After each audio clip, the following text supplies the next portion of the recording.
আসসালামু আলাইকুম। ওয়ালাইকুমুস সালাম ওয়া রাহমাতুল্লাহ। আব্দুল্লাহ ভাই, হঠাৎ কি মনে করে আসলেন? ইমাম সাহেব হুজুর, একটা প্রশ্ন করার জন্য আসছিলাম।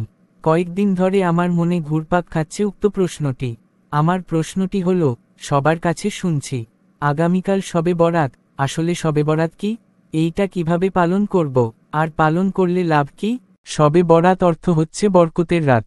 শাবানের চাঁদের 15ই রাতে অর্থাৎ 14ই দিবাগত রাত্রে সারা বছরের হায়াত মউত, রিজিক, দৌলত অর্থাৎ ভাগ্য লিখা হয়। এবং বিশেষ করে আল্লাহ তাআলা এই রাতে অনেক বরকত নাজিল করেন। তাই আমরা এই রাত্রকে শবে বরাত হিসেবে চিনি।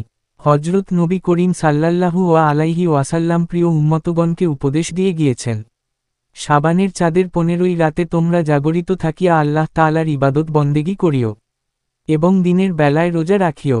কেননা ওই রাত্রিতে বান্দাগণের প্রতি আল্লাহ পাকের রহমতের দৃষ্টি হয়, এমনকি আল্লাহ পাক সূর্যাস্তের পর হইতে সুবহে সাদিক পর্যন্ত দুনিয়ার আকাশে আসিয়া দুনিয়াবাসীদের জন্য ঘোষণা করিতে থাকেন যে, তোমাদের মধ্যে যাহার গুনাহ মাফ করাইয়া লওয়ার দরকার থাকে, মাফ চাহিয়া লও, আমি মাফ করিবার জন্য প্রস্তুত আছি। তোমাদের মধ্যে যাহার রিজিকের দরকার হয়, সে রিজিক চাহিয়া লও, আমি রিজিক দিবার জন্য প্রস্তুত আছি। তোমাদের মধ্যে যাহার রোগ আরোগ্য বা বিপদ হইতে মুক্তি চাহিয়া লওয়ার দরকার হয়, সে রোগ আরোগ্য বা বিপদ হতে মুক্তি চাহিয়া লও, আমি রোগ আরোগ্য করিবার এবং বিপদ হইতে মুক্তি দেবার জন্য প্রস্তুত আছি। এভাবে বান্দাদের এক এক অভাবের নাম লইয়া আল্লাহ পাক সুবহে সাদিক পর্যন্ত ঘোষণা করতে থাকেন। হাই আফসোস, রাহমানুর রাহিম আহকামুল হাকিমিন এর পক্ষ হইতে এমন সুবর্ণ সুযোগকে যাহারা হেলায় খেলায় কাটিয়ে দেয়, বরং আতশবাজি ঝগড়া বিবাদ ইত্যাদি করিয়া যারা পাপের আগুন বাড়ায়, তাহাদের চেয়ে হতভাগা বদনসিব আর কে হতে পারে? হাদিস শরীফে ইহাও আছে যে, হজরত নবী করিম সাল্লাল্লাহু ওয়াসাল্লাম এই রাতে কবরস্থানে গিয়ে মৃত মুসলমানদের জন্য দোয়ায় মাগফিরাত করিতেন।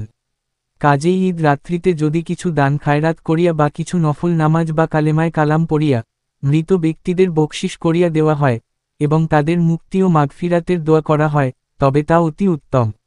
এছাড়া অতিরিক্ত কাজ, বাতি জ্বালাইয়া বা আতশবাজি পোড়াইয়া আমোদ উৎসব করা ইসলামের তরিকার বিরুদ্ধ কাজ। হজরত নবী করিম সাল্লাল্লাহু আলাইহি ওয়াসাল্লাম শিরক করা, আত্মীয়দের সহিত অসদ্ব্যবহার করা এবং মুসলমান পরস্পরের শত্রুতা পোষণ করা, এই 3 প্রকার গুনাহ ছাড়া অন্যান্য গুনাহ আল্লাহ তাআলা মাফ করিয়া দেন। অন্য এক হাদিসে আছে জাদুকর, নজুমি, বকিল, নেশা ও লেওয়াতাতকারী এবং পিতা মাতার অবাধ্য সন্তান ব্যতীত অন্য সকলের গুনাহ আল্লাহ তাআলা মাফ করিয়া দেয়। তাই চলুন আমরা এই রাত্রে বেশি থেকে বেশি ইবাদত করি এবং আল্লাহ তাআলার কাছে পানা চাই সারা বছরের উত্তম রিজিক এবং উত্তর দৌলত যেন আল্লাহ আমাদের দান করেন, এবং দিনের বেলায় রোজা রাখার জন্য চেষ্টা করি। আল্লাহ আমাদের সবাইকে তৌফিক দান করুক, আমিন। ভিডিওটি ভালো লাগলে অবশ্যই লাইক, কমেন্ট এবং শেয়ার করতে ভুলবেন না। এবং এই রকম ভিডিও সব সময় আমাদের চ্যানেলে আপলোড হয়, তাই চ্যানেলটি সাবস্ক্রাইব করে রাখুন। ধন্যবাদ।